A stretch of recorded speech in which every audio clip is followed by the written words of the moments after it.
Sé que es época de vacaciones, después de Año Nuevo, de Navidad, es difícil tener una reunión, pero la verdad que de veras le agradezco estar aquí para poder charlar un poco sobre este tema que es tan importante, que se llama la región de Lambayeque y los desafíos de la educación. En realidad este es un tema bien importante porque, como ustedes saben, Lambayeque pues no se desarrolla solo, ¿no? Lambayeque se desarrolla en un contexto de país y en el cual las distintas regiones, las 26 regiones, tienen un comportamiento distinto. Algunas crecen más, otras crecen menos, ¿no? Y en todo ese contexto la educación juega un papel sumamente importante, ¿no? El éxito del desarrollo de los países asiáticos, del propio Estados Unidos y de los países emergentes ha empezado por tener una buena educación básica. Y a partir de ahí es que, digamos, ha sido posible formar el capital humano que requieren las naciones y asegurar un crecimiento sostenido. La gran interrogante que tenemos aquí en el Perú es la siguiente, ¿no? Este es un país que está creciendo a tasas muy aceleradas, de 5 a 7, a veces hasta 8%. El año pasado el Perú ha estado dentro de las 8 economías de mayor crecimiento en el mundo, y la semana pasada me entrevistaba un periodista de la Associated Press, que va a sacar un artículo en estos días, un artículo que va a salir publicado en los Estados Unidos, en donde la gran pregunta es cómo es posible que el Perú crezca a tasas tan altas y tenga un sistema educativo tan mediocre como el que tenemos, ¿no? El problema que se da es que si esta tendencia de no tener buenos resultados educativos en el futuro persiste, entonces el sacrificado va a ser el crecimiento económico, ¿no? Porque en algún momento vamos a empezar a frenar. Por ahora ya hay escasez de personal en casi todas las áreas de actividad, ¿no? Ustedes saben, por ejemplo, la construcción se desarrolla fuertemente en todo el país. Bueno, faltan técnicos y asesores, por ejemplo, faltan gerentes de obras de construcción. Las telecomunicaciones se desarrollan, pues faltan especialistas en fibras ópticas, ¿no? Y en general en todo está faltando gente de finanzas. El gran problema de todas estas grandes tiendas que hay, tipo Rica y tipo Saga, es los robos, ¿no? Y cualquiera pensaría que los robos son de gente que va a comprar y pues por ahí se lleva. La preocupación de los dueños es que los robos vienen de los propios trabajadores, ¿no? Y falta un entrenamiento, falta formar en valores a esta gente. Jerarquizan, digamos, ¿no? Seleccionan un conjunto de valores y toda la comunidad se compromete a respetarlos, a cumplirlos, a llevarlos adelante. Eso es el principal factor que va a hacer posible que todos aquellos proyectos que ustedes decidan emprender tengan muchísimo más posibilidad de realizarse, ¿no? El tema de los valores, el tema de tener una sólida base de principios, una sólida axiología, realmente resulta ¿no? Porque en caso de no tenerlos, la verdad que son instituciones que van un poco a la deriva, ¿no? Y no responden pues a un fin mucho más trascendente, ¿no? Y en ese sentido, entonces, partir de esa base, una buena base axiológica, una buena base de valores, resulta realmente fundamental, ¿no? ¿Qué está pasando, no? En el Perú, lo esperanzador es que tenemos una economía que crece, ¿no? Les decía, el año pasado hemos estado entre las 8 mejores economías del mundo, ¿no? Ha crecido muy bien el país, a pesar de que crecimos al 5.2%. Ustedes saben, en el caso de los países europeos, la mayor parte ha tenido crecimiento cero, ¿no? En América Latina no ha habido prácticamente país que supere el crecimiento peruano. son los países asiáticos, aquellos que han venido creciendo más, ¿no? Y este desarrollo económico lo que ha generado es que haya menos pobres y una expresión de la distribución de la pobreza en el caso de educación es que hay más gente pobre que tiene sus hijos matriculados en escuelas privadas, ¿no? Pagan una baja pensión, pero la tienen. Para mí ha sido súper interesante ver el caso de un instituto en Lima que está en, no sé si ustedes conocen, el Colegio Guadalupe, por ahí cerca, en la avenida, a la espalda de la avenida Consular, que había un instituto que era el Instituto Peruano Alemán. Bueno, casi el 100% de los chicos vienen de los pueblos de Lima, de las zonas pobres de Lima. La mayor parte estudió en escuela pública y ahora paga más o menos entre 160 y 200 soles mensuales por estudiante. Cuando uno entra al instituto, lo que encuentra es que eso es un gallinero, ¿no? o un espacio en donde se crían cuis, ¿no? Porque son cubículos así, tan chiquitos que son las aulas. Uno entra a una, va pasando por otra cosa y termina perdiéndose porque es tanta la cantidad de aulitas que se han creado que ese centro tiene más o menos 10.000 estudiantes, ¿no? Cobra entre 160 y 200 soles, ya se imaginan ustedes la mina que significa en términos de ingresos. Cuando uno le pregunta a los chicos qué opinas sobre la calidad de la formación que recibes, la mayor parte coincide en que ese centro es de muy buena calidad, que les da formación práctica. Posiblemente no sea así, porque a los profesores les pagan 6 soles la hora. ¿No? Con 6 soles la hora, ya saben ustedes qué tipo de profesionales pueden conseguir. ¿Peruano aquí? ¿No? Son profesores que tienen a trabajar 60 o 80 horas para poder pagar la olla, porque es caso contrario, no les va a alcanzar el dinero para poder. ¿No? Sin embargo, ¿por qué opinan los chicos así? ¿No? Los chicos opinan porque simplemente el hecho de pasar de una escuela pública pobre a pertenecer a un instituto privado, ¿no? Sea de buena o de mala calidad, en este caso de calidad muy mediocre, simplemente ese paso al sector privado ya psicológicamente ellos les cambia de estatus, ¿no? Los pone mentalmente en otra situación social, ¿no? Y con otra perspectiva, ¿no? Y todo aquello que recibe del instituto lo consideran que es una opción mucho mejor que el hecho de estar en una escuela pública, ¿no? En realidad eso no sucede en la mayor parte de países emergentes y países desarrollados, ¿no? Allí la escuela pública es una escuela fuerte, es una escuela que es muy apreciada por las familias, ¿no? Ustedes tienen, por ejemplo, el caso de los Reyes de España. Los Reyes de España no hicieron estudiar a sus hijos en una escuela privada. Los hijos de los Reyes de España estudiaron en una escuela pública, ¿no? ¿Por qué? Porque se considera que la escuela pública en España es una buena escuela, ¿no? Entonces, la credibilidad, el prestigio que tenga que alcanzar una escuela pública, creo que es uno de los grandes desafíos que nosotros tenemos que enfrentar.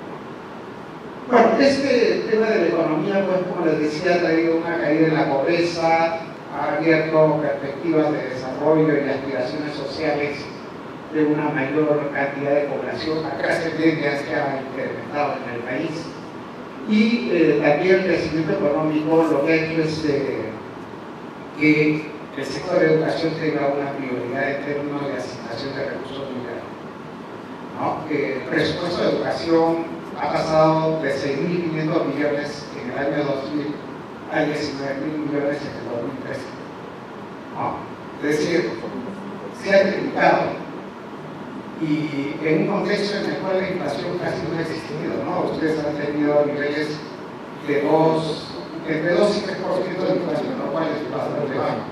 Es uno de los niveles de inflación más bajos de América Latina.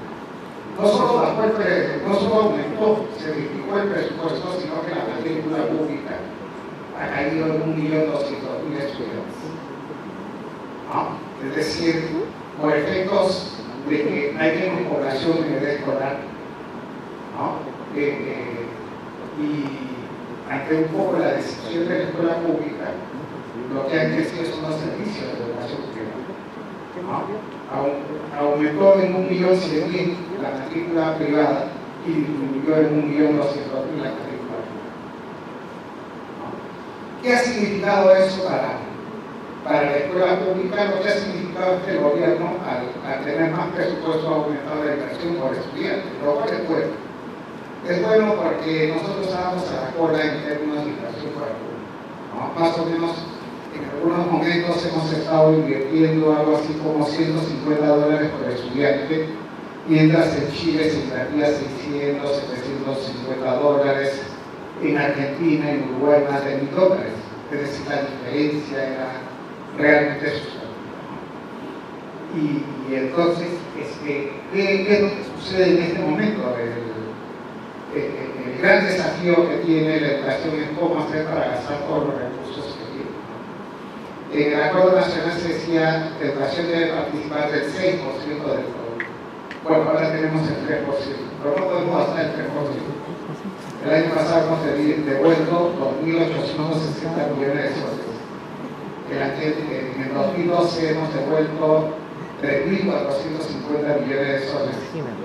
Y en el promedio, digamos, de los primeros 10 años de este siglo, un promedio de 2.500 millones de soles por año, ¿no? Entonces, tenemos un problema bien serio de capacidad de gestión, ¿no? Y de asignación de los recursos, ¿no?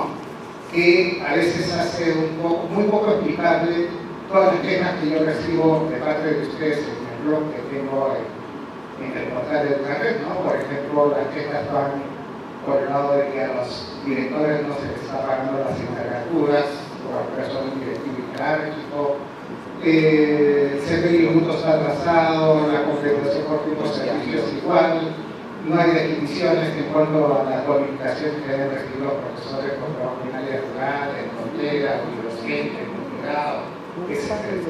Entonces, es muy poco explicable cómo crecemos tanto el presupuesto y cómo a veces el Estado se vuelve tan reticente en pagar las deudas a los maestros. Yo ayer almorzaba con el ministro de Educación y le decía, oye, tú tienes que ponerte al día con las deudas de los maestros, porque maestros descontentos tú no vas a sacar adelante una reforma, ¿no? El principal factor, digamos, de desarrollo de una reforma es el maestro.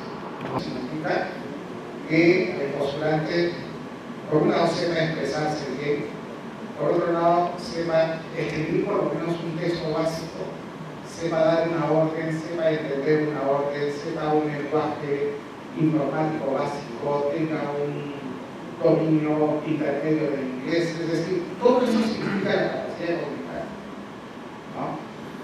Y si es que no la tiene, ya el 50% de las posibilidades de bloqueo de la pérdida es ¿no? Lo segundo es que las empresas lo que piden es muchas actitudes de dinamismo, de entusiasmo, capacidad de iniciativa, de organización, responsabilidad y trabajo bajo presión, ¿no? Ahora, por ejemplo, déjame yo así exactos, ¿no? Ahora a los trabajadores lo que se les dice es, tú me trabajas por resultados, yo te doy una tarea y tú la tienes que entregar el día martes, por decir, te lo doy el viernes, tú me la entregas el martes. Tú ves cómo lo haces, ¿no? Si trabajas el sábado, domingo, si no duermes un día, pero tú el martes lo entregas. Y el trabajo bajo presión es una característica fundamental. Ahora, la pregunta que yo me hago y se las hago a ustedes es, el actual mecanismo de evaluación que se utiliza en las escuelas, en las universidades, es un mecanismo que fomenta, digamos, el trabajo, fomenta actitudes de desarrollo del trabajo bajo presión, o no. La impresión que yo tengo es que no. Sobre todo en el caso de la educación básica se ha creado un mecanismo de evaluación tan complejo, ¿no? Con tantos indicadores de logro, con tantas habilidades, tantas capacidades que hay que medir, que al final de cuentas los profesores pasan a todo el mundo, ¿no? ¿Por qué? Porque, por ejemplo, yo estaba haciendo un cálculo, ¿no? Más o menos en la educación primaria, un profesor para evaluar bimestral o trimestralmente a sus alumnos tiene que evaluarlos en 40 capacidades. Esas 40 capacidades por lo menos hay que medirlas a través de 3 indicadores, ¿no? Entonces 40, ya estamos hablando de 40 por 3 son 120 indicadores para evaluar, ¿no? Y si ustedes tienen 30 alumnos por decir, entonces tienen que multiplicar los 120 por 30 alumnos y van a tener 3.600 indicadores que calificar para poder evaluar 30 alumnos. Y eso lo tienen que hacer por cada 2 o 3 meses. La pregunta es, ¿eso es digamos, llevadero por parte de ustedes? Lo que yo sé de mi experiencia es que cualquier sistema de evaluación que sea oneroso en términos de tiempo y en términos de esfuerzo por parte de los profesores está condenado al fracaso, ¿no? Entonces, una de las cosas por las cuales yo estoy tratando de pelear fuertemente con la gente del ministerio es: hay que simplificar el currículum, hay que disminuir el número de capacidades, hay que hacer entender a la gente del Ministerio de Educación que su obligación no es buscar los máximos de aprendizaje, sino los mínimos, ¿no? Los mínimos significa pues, que de ese currículum de 500 páginas que tiene el actual diseño curricular, pues reducamos a 40 páginas, ¿no? Y que de repente nos quedemos con muy pocas capacidades para, digamos, como meta nacional de aprendizaje, ¿no? Bien, les pongo un ejemplo de lo que yo estoy haciendo en Puno, para que tengan una idea, ¿no? En Puno yo trabajo con 30 escuelas primarias, son bilingües, y al principio es un proyecto que lo hacemos con León Tralete y con un psicólogo que se llama Roberto Lerner. Al principio nosotros empezamos evaluando a los alumnos por grado y nos dimos cuenta que en la mayor parte de capacidades que evaluábamos los alumnos estaban en cero, ¿no? Es decir, algunos de segundo, tercero, cuarto, quinto, sexto grado, incluso secundaria, estaban en cero, no sabíamos cómo habían pasado de grado, ¿no? Entonces dijimos, bueno, esta es una base informativa interesante, pero no nos sirve, ¿no? Entonces, lo que vamos a hacer es evaluar a los chicos en función de capacidades específicas y tratando de considerar en una prueba distintos estamentos de logro de capacidades, ¿no? Entonces, lo que hemos encontrado es que hay chicos que, por ejemplo, están en sexto grado, pero en la capacidad de operaciones básicas están en segundo grado, ¿no? Hay chicos, y hemos hecho el estudio este año, que ver el nivel de vocabulario. Entonces, chicos de 14 y 15 años que tienen un nivel de vocabulario de 4 o 5 años, ¿no? Entonces, el concepto de grado no juega, ¿no? Y en lo que estamos ahora trabajando es en hacer progresar a los chicos en función de capacidades específicas, ¿no? Y eso nos obliga indudablemente a hacer seguimiento capacidad por capacidad de cada uno de los alumnos, ¿no? Creo que eso es a lo que hay que entender, pero eso no se puede hacer con la cantidad de capacidades que tiene el diseño curricular. Nosotros en comunicación hemos apostado por 5 capacidades en matemáticas por 5 y no por 20 como tiene el currículum, ¿no? Ese es algo esa es una reforma que creo que el Ministerio va a tener que desarrollar, ¿no? Pero en todo caso, este es un segundo grupo de requisitos que tienen los empleadores. El tercer grupo de requisitos es el buen trato, presencia, trabajo en grupo, dirección, liderazgo, capacidad de negociación. Es decir, lo que están pidiendo los empresarios es mucha capacidad de iniciativa, de juicio propio, ¿no? Cierta autonomía de trabajo, ¿no? Capacidad de tomar decisiones. Esto es lo que les interesa a los empresarios Y otra es la capacidad de seguir aprendiendo, capacidad de análisis, de creatividad, vocación, honradez, buena salud, ¿no? Todo eso que ustedes ven acá, yo les hago la pregunta, ¿no? Bueno, de todo esto, ¿cuánto refleja el actual diseño curricular? ¿No? Es decir, el diseño curricular responde a este tipo de necesidades que los empleadores en este momento están buscando o no. Y por supuesto que ustedes me van a decir que no, pues no, porque nuestro diseño curricular todavía está en un enfoque de la era industrial, ¿no? Es decir, de transmitir conocimientos, pero lo que ahora se busca es saber hacer. Y eso implica no solo cambiar el currículo, sino implica nuevas formas de evaluar de los alumnos. Es su saber hacer con una prueba, es básicamente la observación, ¿no? De cómo trabaja, cómo se comporta, cómo aplica los conocimientos del alumno. Eso es lo fundamental en este momento, en una era como la que estamos viviendo, ¿no?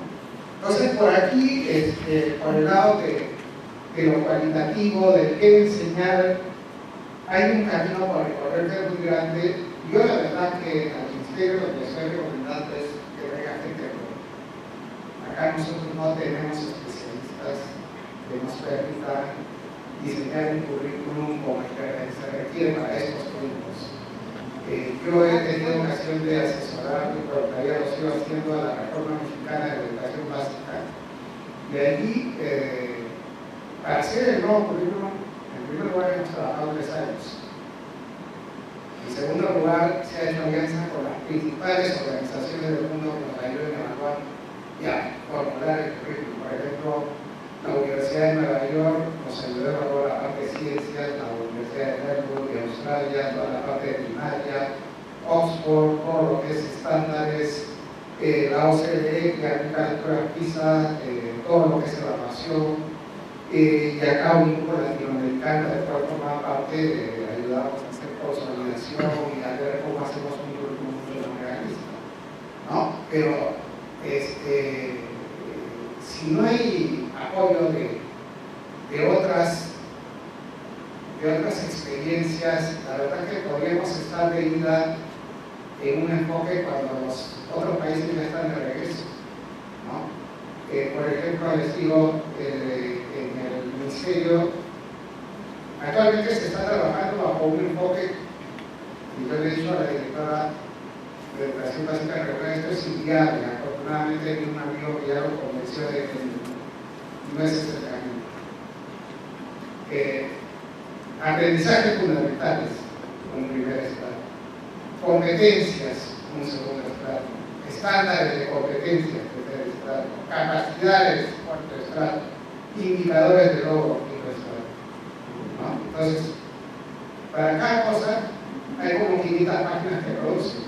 Miren, el diseño curricular tiene 500 páginas. La ruta de aprendizaje son 500 páginas más. Los mapas de progreso son 500 páginas más.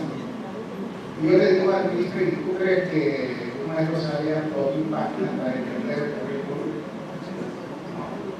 Yo quiero mostrarles es lo siguiente. Todos sabemos que Foucault ocupó el último lugar en las pruebas PISA, tanto en matemáticas, en lectura y en ciencias, ¿no?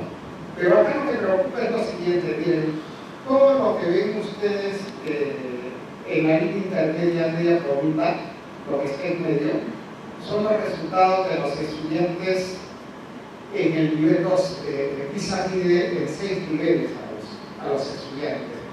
Y todo lo que está abajo es, pues, o nivel 1 o debajo del nivel 1, ¿no? Y entonces ustedes tienen Shanghái, que ocupó el primer lugar. Ustedes ven que solamente tiene un 0.8% de estudiantes que está debajo del nivel 1, pero tiene un 31% que están en el máximo nivel de rendimiento, el nivel 6, ¿no? Los países de la OCDE tienen solo 3% del máximo nivel de rendimiento, pero tienen pues solo 8% debajo del nivel de rendimiento. En cambio, el Perú tiene pues el 47%, es decir, la mitad de sus estudiantes ni siquiera llega al nivel 1. ¿No? no tenemos un solo estudiante que haya alcanzado el nivel 6, ¿no? Tanto de escuelas públicas como privadas. A lo que voy es a lo siguiente, ¿no? A lo que voy es que este país no está formando elites de estudiantes, y eso es malo. Es malo porque nosotros necesitamos tener un grupo de estudiantes que en el futuro pueda destacarse y pueda subir las grietas que conducen desde antes. En la medida en que todo sea mediocridad, indudablemente que las posibilidades de ser más competitivos en nuestro desarrollo se van a ver.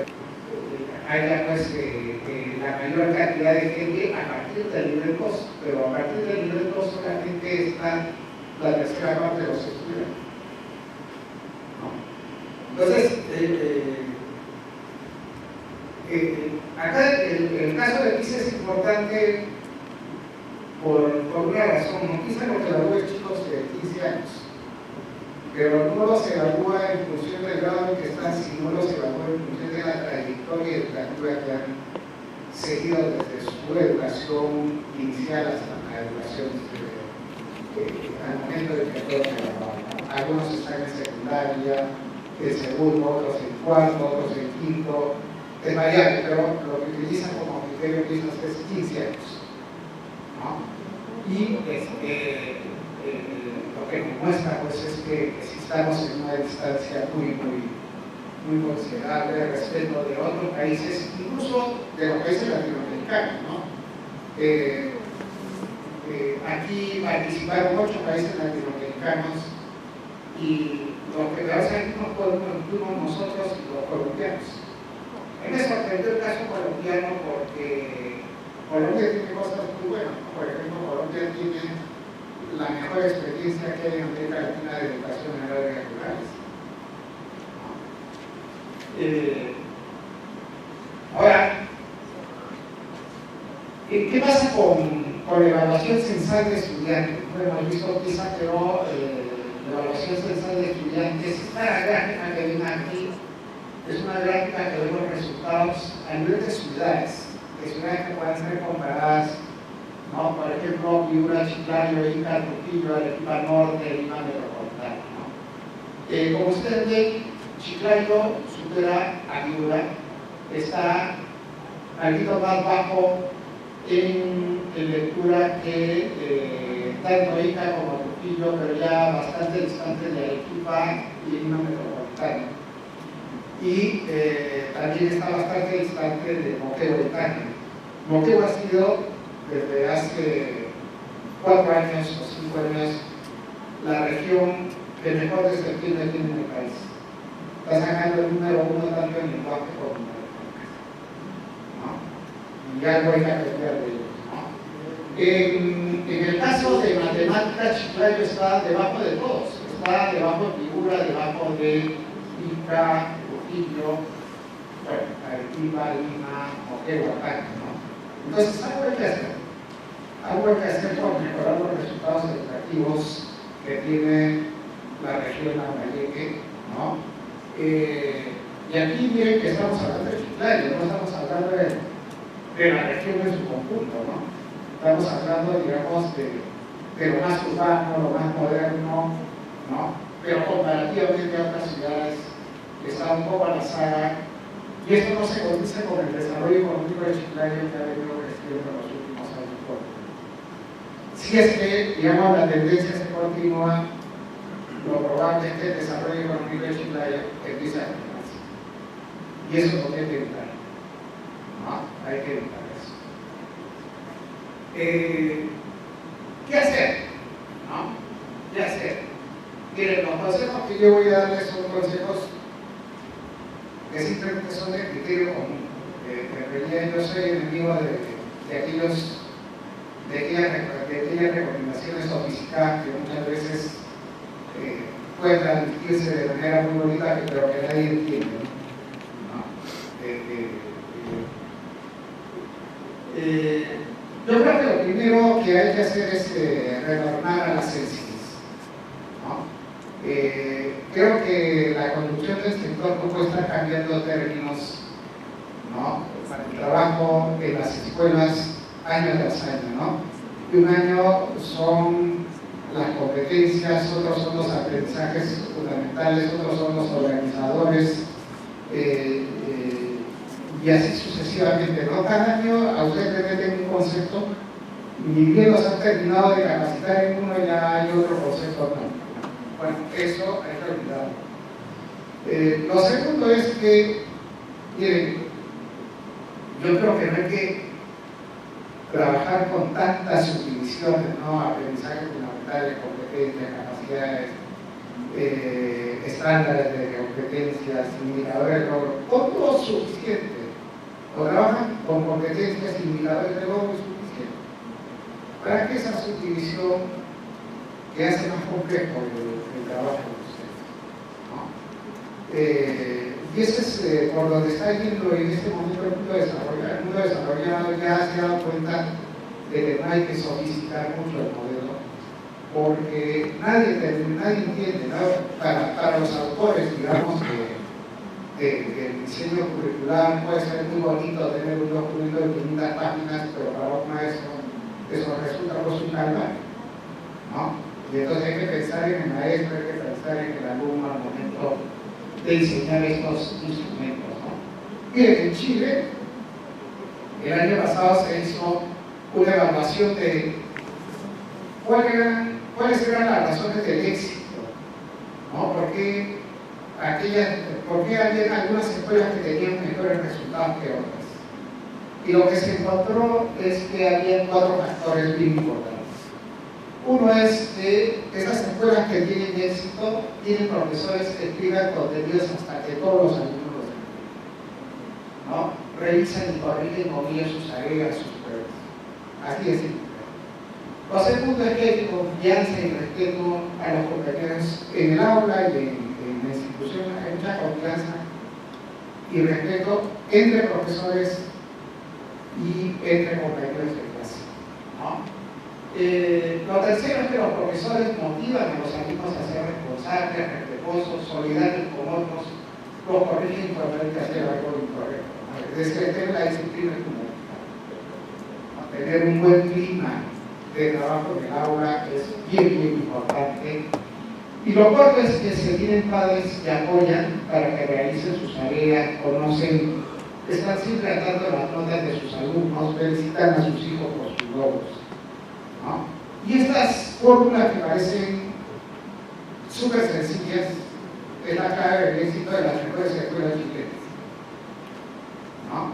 Entonces, por eso yo creo que les decía, más que aspirar a una aplicación al 100% de la concepción, por ejemplo, de un enfoque de competencias, yo preferiría que se vaya a este tipo de prácticas, ¿no? En donde los chicos van a tener muchísimo más posibilidades de éxito que someter al profesor después al trabajo que muchas veces ni entienden. Recuerden ustedes que el enfoque de competencias viene aplicándose desde el año 95. Y si yo les pregunto a ustedes ahorita qué es una competencia, seguramente vayan a definir qué es una competencia. Pero cuando yo les diga prográmame una competencia, entonces ya varios van a tener dificultades. Y si yo les digo evalúame una competencia, las dificultades van a aumentar. En realidad han pasado los años y las capacitaciones que han recibido por ser teóricas, por ser graciosas, no les han ayudado a ustedes a entender ese tema.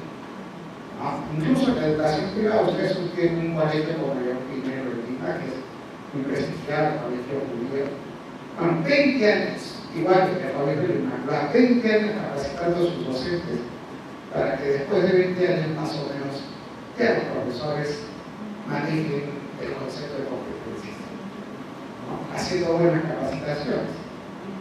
Pero esas capacitaciones que se hacen en el sector público de 100, 120 mil maestros, la pregunta es qué calidad de formación es la que ustedes reciben, ¿no?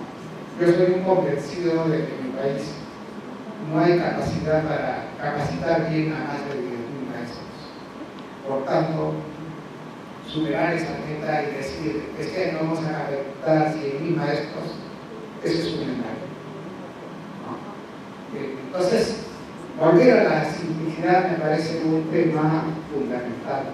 El otro que me parece fundamental es que hay que mejorar la legislación en cuanto a la escuela pública. Yo creo que la escuela, hay que tener más confianza en la escuela pública de la que se tiene actualmente.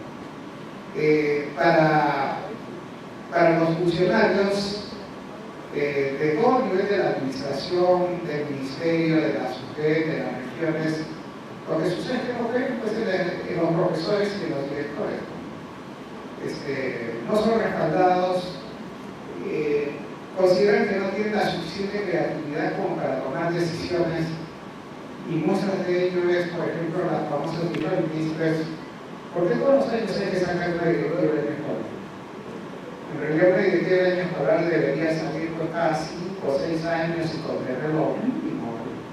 Ayer les ponía un ejemplo de lo que hicimos en el año 96 cuando estaba Dante Córdoba, el ministro Dante me pidió armar la directiva del año escolar, y entonces me fui a mi departamento y llamé a León Dante y le digo, oye, vamos a hacer la directiva del año escolar del próximo año. Bueno, en 12 páginas hicimos la directiva, la discutimos con los directores del Ministerio de 10, 15 y todo, ¿no? Mientras en el Ministerio estaban haciendo 120 páginas. Hay cosas tan intrascendentes en el contenido de la directiva que no tiene sentido, pues. Además es una gastadera de plata inútil, ¿no?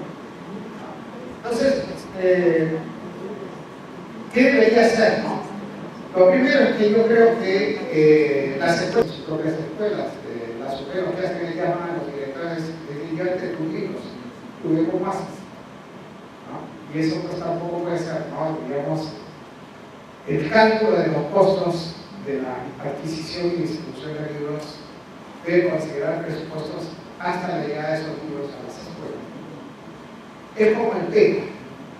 ¿No? Yo he tenido ocasiones el año pasado de visitar 2 regiones para ver cómo funciona el PENA. Y me he encontrado que si bien pues, han contratado acompañantes, ¿no? Por un lado hay bastantes quejas respecto de quién es acompañante, ¿no? En el PENA, pero por otro lado a los acompañantes no les han dado recursos para la movilidad.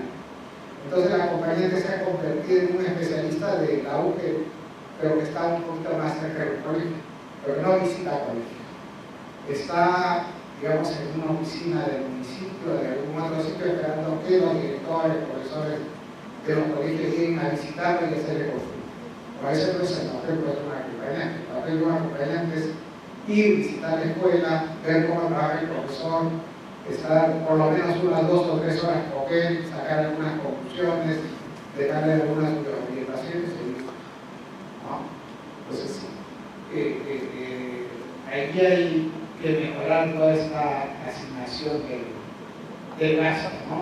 Otro es permitir diversificarles el currículum, ¿no? Es decir,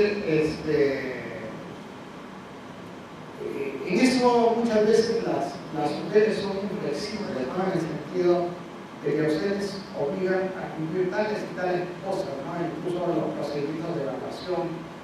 ¿Por qué el procedimiento, digamos, de evaluación no respeta única y exclusivamente el acta final, ¿no? Y los registros finales, tal como es en las escuelas privadas? Las escuelas privadas, las parciales, son definidas en el criterio de cada escuela. ¿Por qué ustedes no pueden hacer eso? ¿No? Todo lo que es distribución del tiempo curricular, ¿no? Más horas de libre disponibilidad sería deseable que ustedes tengan. Promover ejercicios de autoevaluación en la escuela y premiar esos ejercicios.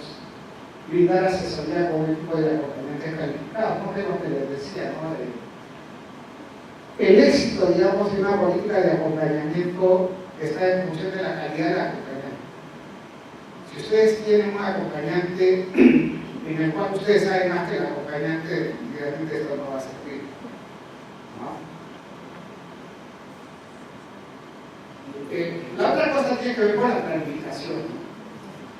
Y ahí yo lo que creo es que hay que abandonar la práctica de los proyectos educativos institucionales tal como se vienen practicando ahora, y más bien pasar aquello que ya se está haciendo en la mayor parte de países que realmente están trabajando bien este tema. En la mayor parte de países que trabajan bien el tema se han olvidado de la visión, ¿no? Se han olvidado del reglamento interno que cada escuela tiene que hacer. La visión en esos países es definida o por el gobierno regional o por el propio Ministerio de Educación.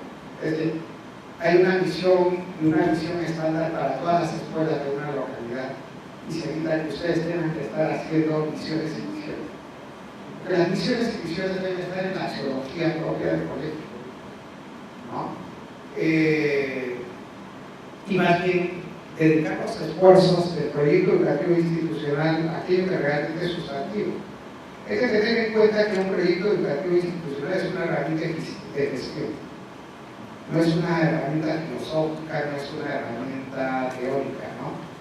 O sea, no interesan los marcos conceptuales, los marcos psicológicos, eso no interesa. Lo que interesa es cuál es mi punto de partida, ¿no?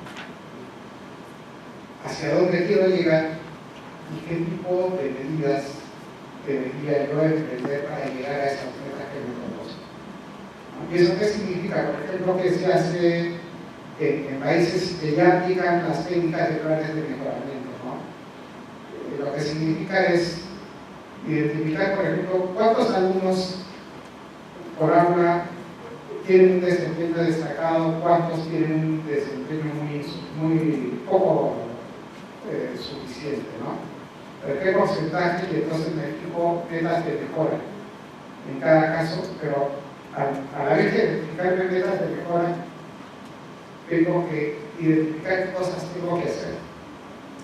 Tengo que mejorar mis planes de estudio, tengo que capacitar a mis profesores en determinadas técnicas, tengo que revisar los textos con los cuales estoy trabajando, tengo que revisar los agrupamientos de los alumnos en el salón, tengo que revisar digamos, las políticas de reforzamiento de los alumnos, ¿qué es lo que tengo que hacer?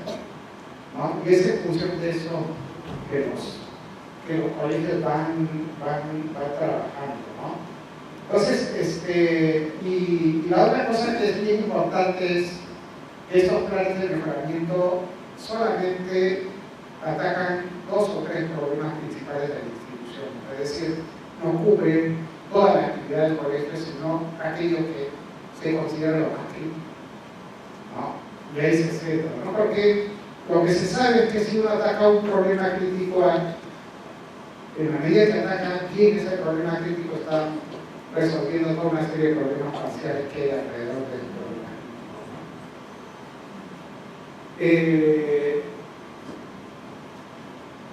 Es lo que le decía, ¿no? Evaluar el desempeño docente y o el desempeño institucional, ¿no? Yo, sinceramente, creo que la evaluación institucional es mucho mejor, pero dado que en el caso peruano ya hay una ley, la ley de la reforma magisterial, que dice que hay que evaluar el desempeño de los profesores, entonces hay que buscar una combinación que permita que a la vez que se evalúe el desempeño de los profesores, por ejemplo, a través de las pruebas de evaluación externa, ¿no? se pueda evaluar el desempeño institucional y que hayan premios, hayan estímulos para aquellas instituciones que tienen mejor desempeño, ¿no?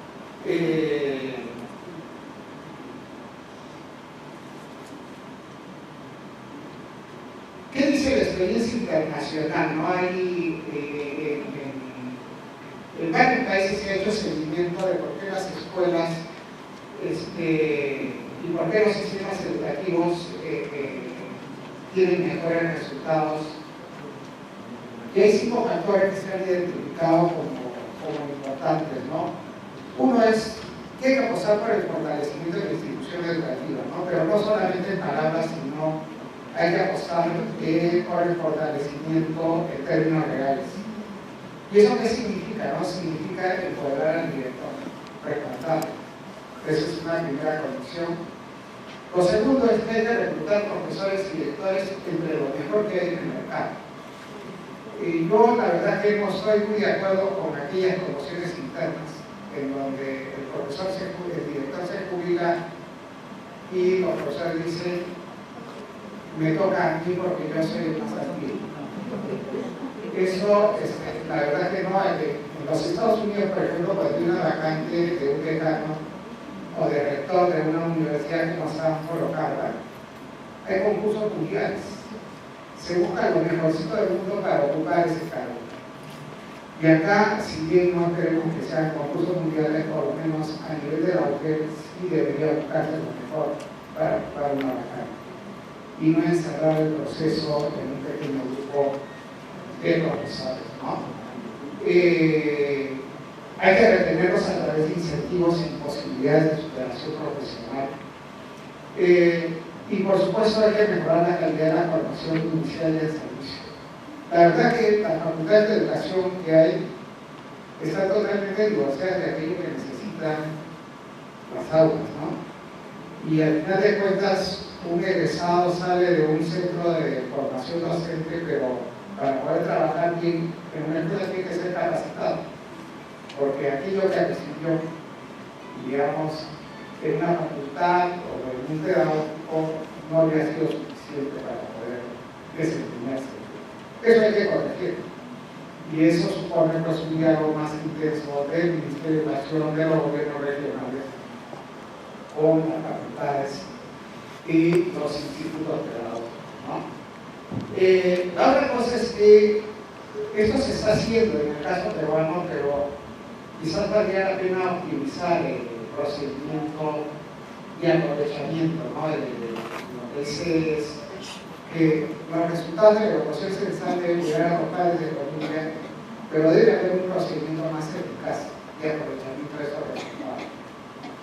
Esas sesiones de reflexión a veces son un mero formalismo, simplemente por cumplir, por la norma, por pasar el tiempo, pero no hay realmente una reflexión que permita que ustedes, por ejemplo, digan, bueno, de esa parte de la programación curricular yo tengo que hacer tales tipos de mejoras, ¿no? Tengo que capacitar más a mis profesores en tales tipos de cosas, o pedir por lo menos que las capacitaciones que hagan ustedes estén destinadas a tales tipos de fines, ¿no? Agenciarse material ahora a través de Google usted puede conseguir toda clase de materiales que se necesitan para trabajar, ¿no?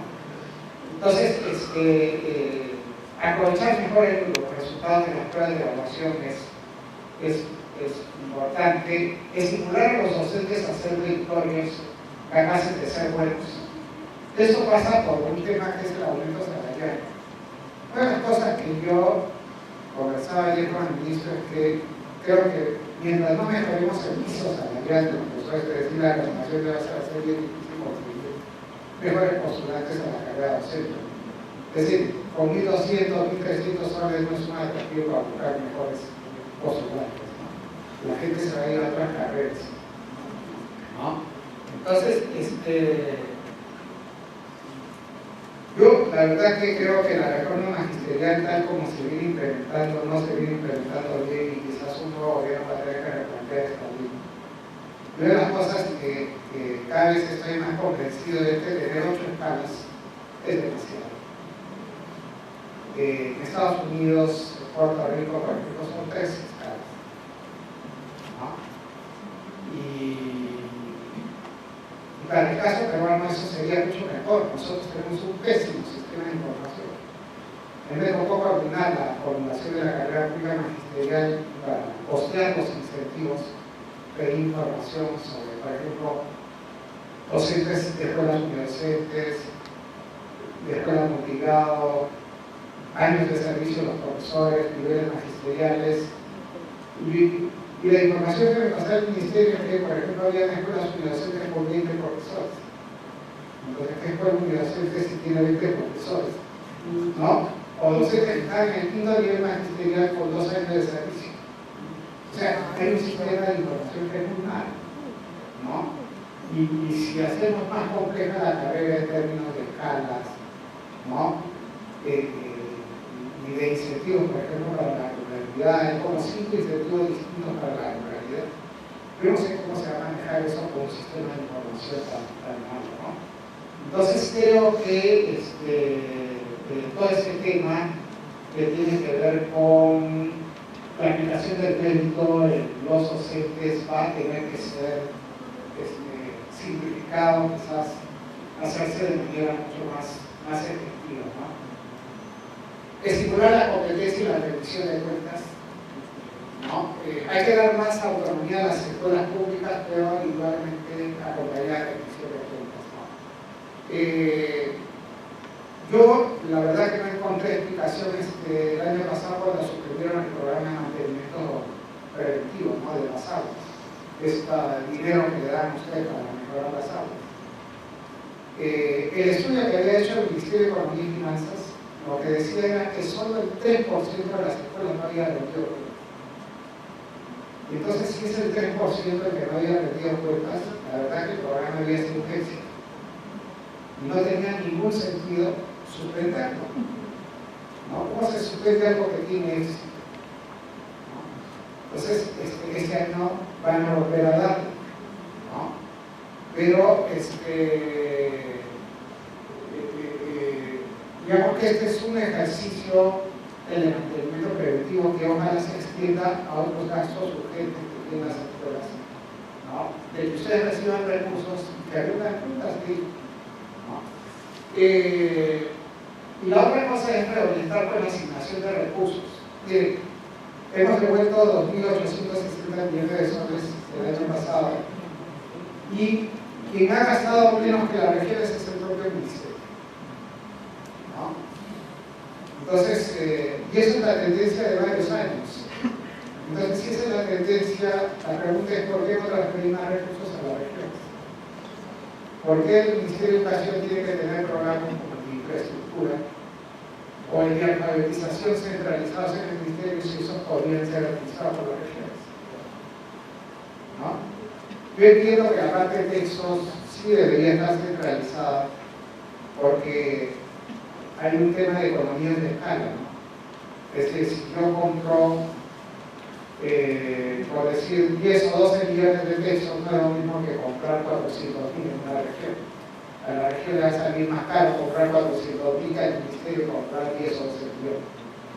En Brasil, por ejemplo, que tienen 54 millones de alumnos, ¿no?, ellos compran pues más o menos 300 millones de textos al año. Y un texto que cuesta, por decir, 120 soles en el mercado, lo compran ellos a 4 soles, por las economías de escala.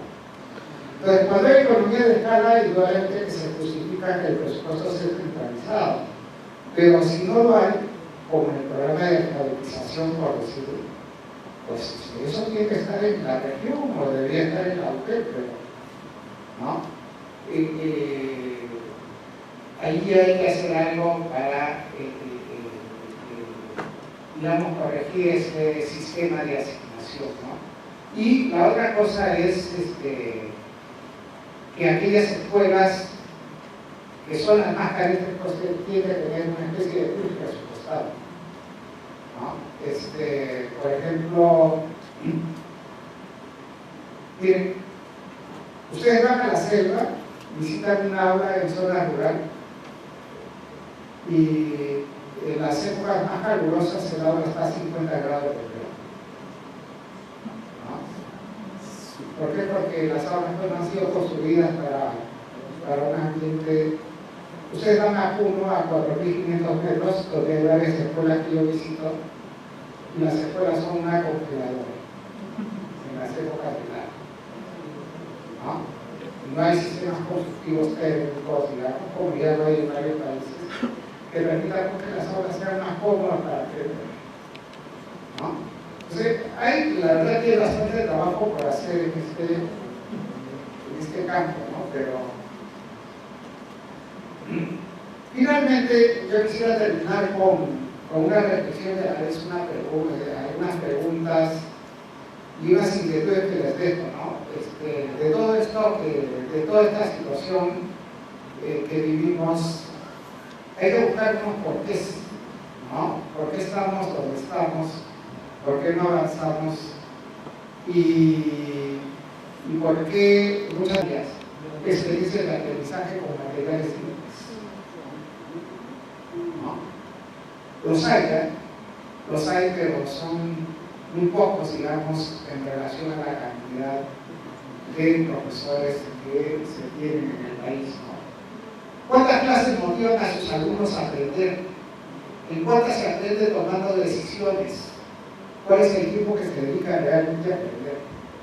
¿Y cómo se aprende, ¿no? Yo el año pasado tuve ocasión de visitar un instituto tecnológico, el de Alegría, no sé si ustedes han escuchado esa experiencia, pero me pareció impresionante, ¿no? Es un instituto agropecuario en el cual los chicos estudian todo el día, mañana y tarde. Algunos están bajo sistema de internado, no solo hay profesores, hay ingenieros, hay agrónomos, ¿no? Y de las 8 horas diarias que están los chicos en el instituto, solo 2 horas están en las aulas y 6 horas están en el campo aprendiendo matemáticas, valores, escritura, ciencias, todo se lo aprenden en el campo. En el aula, 2 horas al día, máximo, ¿no? Y es un instituto que lo que ha hecho es integrar la concepción, formación y empresa muy estrecha, ¿no? Todas las actividades de producción que desarrollan ellos están atendidas desde el principio de año a las empresas. Las empresas van constantemente a hacer verificaciones en el instituto. La otra experiencia simpática es la de Fe y Alegría 58 en Lima, que no sé si ustedes han escuchado. Yo traté de aprovechar el punto. Bueno, esta es una monjita holandesa que dirige una escuela en una zona pobre, es una zona ladrillera, en donde la mayor parte de chicos estudian y trabajan a la vez. Ella lo que ha hecho es crear un sistema en el cual lo que ha organizado es una biblioteca en un ambiente que es la mitad más o menos de eso, en términos de espacio, pero es muy bonito, muy simpático, ¿no? Ese ambiente hay más o menos mínimos. Ustedes visitan la biblioteca y cuando ven dónde están los libros, se dan cuenta que no hay ningún libro o hay muy pocos libros dentro de la biblioteca. ¿Qué pasa? Los libros están en manos de los chicos, ¿no? ¿Y cuál es el procedimiento, no? El chico va a la bibliotecaria y le dice: quiero tal libro. Y entonces la bibliotecaria le da el libro y dice: yo te lo presto, pero cuando tú me lo devuelvas yo voy a hacer un par de preguntas para ver si has entendido. Y entonces el chico en efecto regresa, devuelve el libro, y si el chico responde bien, entonces el premio, la bibliotecaria le da una pulsera de libro que cuesta pues 20, 25 centavos, ¿no? Bueno, esa pulserita, ustedes no tienen idea del efecto que tiene en el hábito de la lectura de los chicos. Cuando yo he visitado la escuela, he visto chicos de segundo grado con una cantidad de pulseritas impresionante. El promedio de libros que ha leído un niño de segundo grado son 30 libros, y uno de sexto grado ya ha leído 300 libros. Está incluso encima del estándar internacional. Indudablemente esos chicos han sido los primeros en las evaluaciones censales de lectura y matemáticas, ¿no? Y es una idea simple, que incluso ustedes lo pueden aplicar, ¿no? No cuesta nada, 25 centavos una pulserita. Ustedes van a la hora del recreo y por supuesto que ven a algunos chicos jugando, pero hay otros que están sentados en el piso con su libro leyendo cualquier otro. Es decir, yo creo que la educación puede cambiar y regreso a mi mensaje, uno de mis mensajes iniciales, ¿no? Hay que volver a la sencillez, ¿no? A las cosas sencillas, pero cosas que pueden dar impacto, ¿no?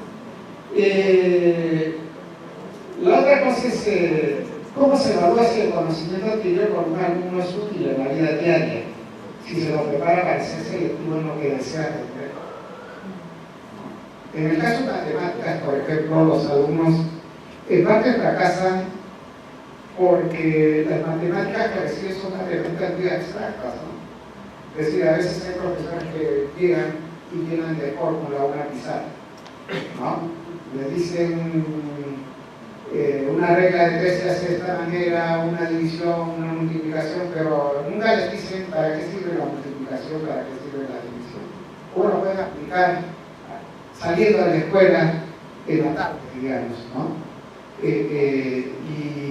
Y esta es la razón por la cual, no sé cómo son los indicadores de retención de sus alumnos en las escuelas, pero lo que ya se está observando en el caso peruano es que la deserción en tercero, cuarto, quinto y secundaria empieza a aumentar por una gran decepción de los alumnos respecto a lo que están aprendiendo en las aulas, ¿no?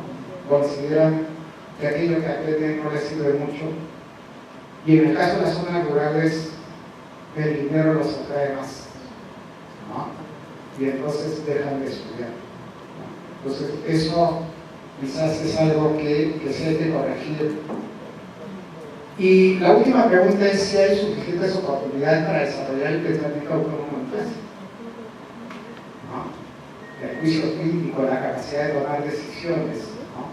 Me da la impresión que no, Y eso viene en parte no solo de las limitaciones del currículum, sino también de las propias limitaciones de muchos profesores, ¿no?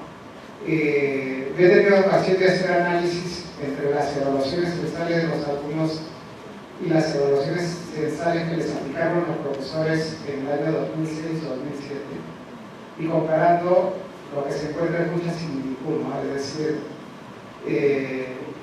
el porcentaje de alumnos que está debajo del nivel 1, es decir, que no logran responder las preguntas más sencillas de la evaluación censal, ese porcentaje es similar al porcentaje de profesores que tampoco logran responder las preguntas más elementales, tanto en comunicación como en matemáticas, ¿no? Entonces, la cosa es que yo a veces he aplicado matemáticas básicas a profesores en un curso en el cual yo participaba de formación de directores. 18 preguntas de matemática básica. ¿Cuánto es 2 más 4 menos 6 más 7? ¿Cuánto es 2.57 menos 3.16 más 3.5? Etcétera. Bueno, de 18 preguntas fundamentales, de las más elementales, el 40% de los profesores se equivocaba en la suma y resta más simple, ¿no? Porque 2 más 4 menos 6 más 7. Y en el resultado final de las 18 preguntas, los alumnos de quinto secundaria, de la secundaria pública, sacaban 70% más de nota que los futuros profesores, los que estaban en cuarto en el Instituto Pedagógico de una facultad de educación. Y por supuesto que los alumnos de los colegios privados doblaban en nota a los futuros profesores. Entonces, debe ser, pues, hay que revalorar la profesión docente, hay que mejorar sueldos, ¿no? Y hay que ser mucho más exigentes en términos de evaluación para forzar a que los propios profesores vayan mejorando. Y en algunos casos, cuando se ve que hay personas que son totalmente incompetentes para la docencia, pues hay que reciclarlos y hay que darles oportunidades de ser capacitados en otra área en donde podrían tener mucho más éxito, ¿no? Disculpe que sea suficientemente franco, pero creo que esa es la realidad que necesita el país, ¿no? Bueno, muchas gracias.